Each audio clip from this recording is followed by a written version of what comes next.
Hello, hello, hello. And so we continue on with our journey through the Red Hot Chili Peppers discography. We're at album number 7, which is Californication, released June the 8th, 1999.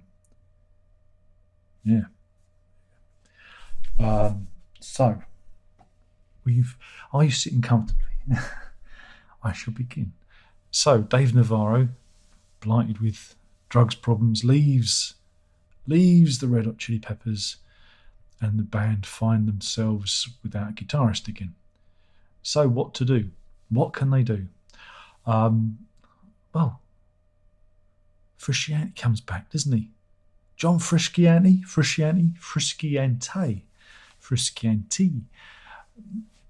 You can pronounce it whatever way you want. John F comes back. That's easier. Yeah, he manages to clean himself up and feel ready to rejoin. And so there's the band go through a process of writing the songs. Rick Rubin is back in the production chair. However, they didn't want him. They would get Bowie to produce, but Bowie went, not bloody likely. You've got more chance of me producing Coldplay. So yeah, they ended up with Rick Rubin again after Bowie gave him the cold shoulder. He was Bowie's very selective with who he produced. So very selective indeed. I don't think he would have been a good fit. I mean, that just seems bizarre to me. So all the elements are back in place for the Chili's to come back. Again, I bought this one on the day of release. I don't think I bought the singles. Remember, Scar Tissue was absolutely massive, and I loved the video. It's set in like a post-apocalyptic Mad Max type wasteland, and I just thought it was really cool. It was good to see them.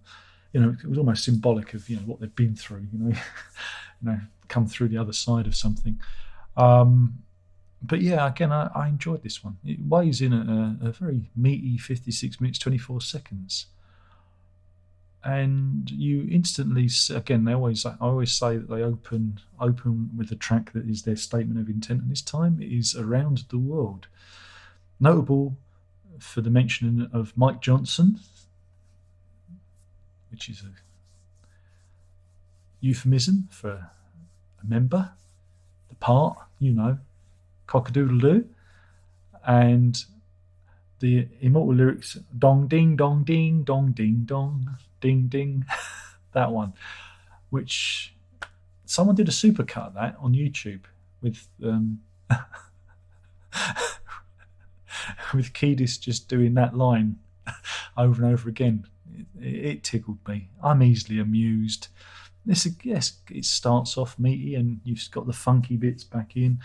You instantly hear that hanging around with Dave Navarro has improved them as songwriters. They realise that you can't just funk it up and just funk it all the time. They are blending bits and bobs. You go a bit hard, you do a bit of funky bit, you do a quiet bit, you do a harmony bit, you do a solo bit.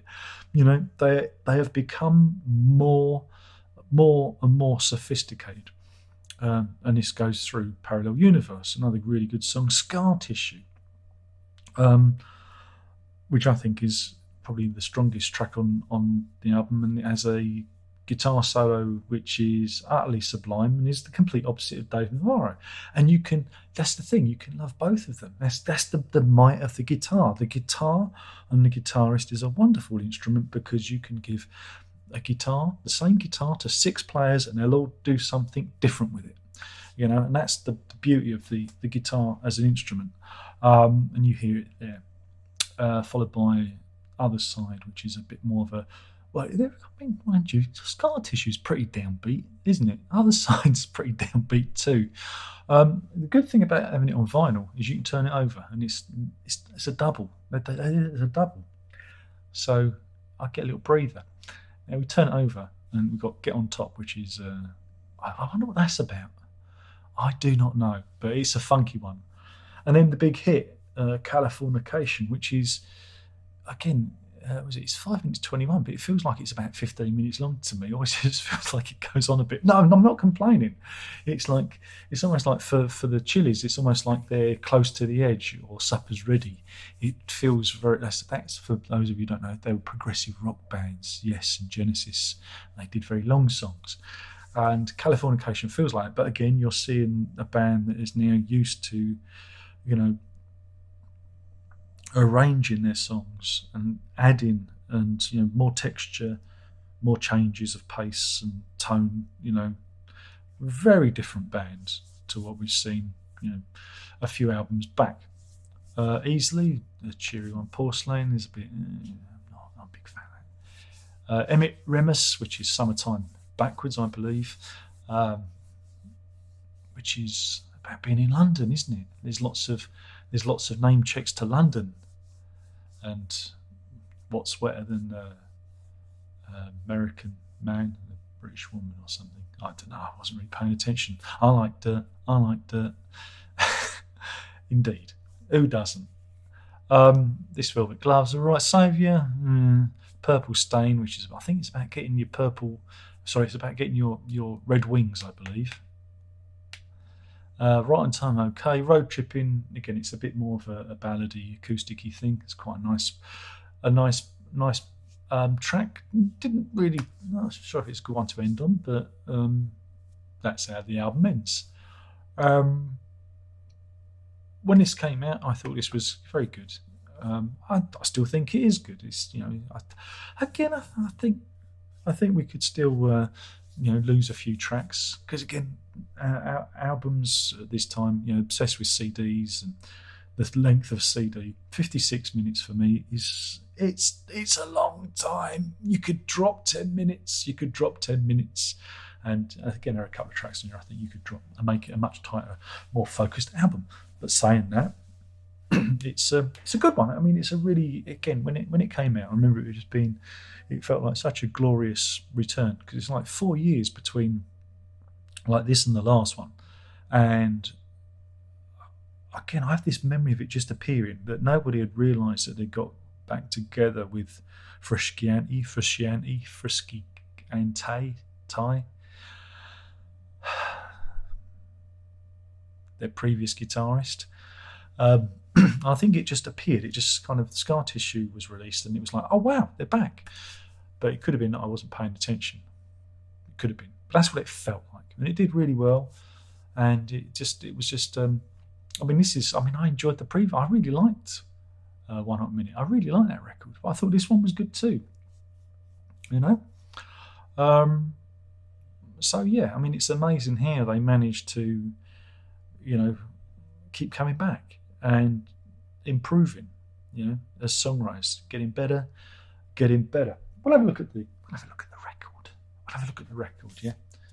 So there we go. That's what it looks like. And there you can see, because it's a double, everything's divvied up there. I did buy Around the World as a CD single. I was looking in the archive, digital archive, and it's not much to report in terms of the actual vinyl itself, because in those days it was just black. Mind you, I think this is probably a repress. I can't remember when I got this one now. I think it's recent. Well, recent. It could have been in the last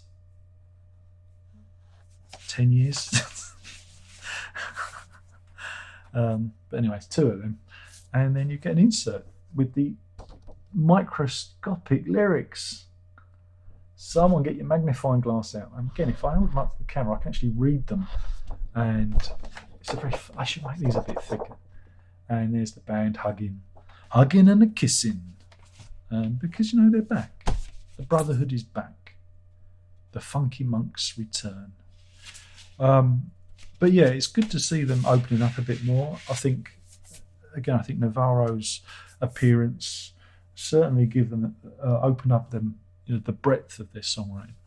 And Frusciante, on his time off, it allowed him to kind of recharge his batteries and develop as a player, And again, it's not all funky stuff. They mix it up, and that is good. Yeah, there's some pretty, childish lyrics, his obsession with sex, you know. It's like, all right, how old are you, 15? You know, that gets a bit tiresome. But that's just me. You've got to remember who these people are. They're from Hollywood. They're not like us. You know, it's all surfing and drugs and easy living, you know. But yeah, we're getting there. We're getting there. The next one was a quick one. And that's coming soon. That's coming in the next video, which I bet you can't wait to see.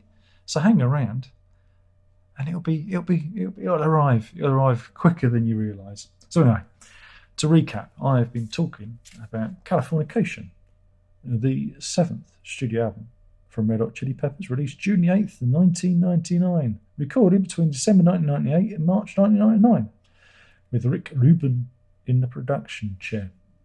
And yeah, it did rather well for them. And heralded a return. So there we go. Thank you for watching. Hopefully you're enjoying this. If you're not, there's not a lot I can do about it, is there really? It's up to you to click away. I did do a video about how you can block me from your suggestions if that's a problem. But do like this video, or not, or subscribe, or unsubscribe. It's up to you. You know, I just have to, I have to do it because, and if you really like this, you can always support me on Patreon. I'm sure there's a link in the description, or you could join the YouTube fan club thing that they do. I want a tip jar. When are they going to give us a tip jar? Hustle, and we'll do this all again with the next one. Exciting, isn't it? Anyway, thanks for watching. Ta-da.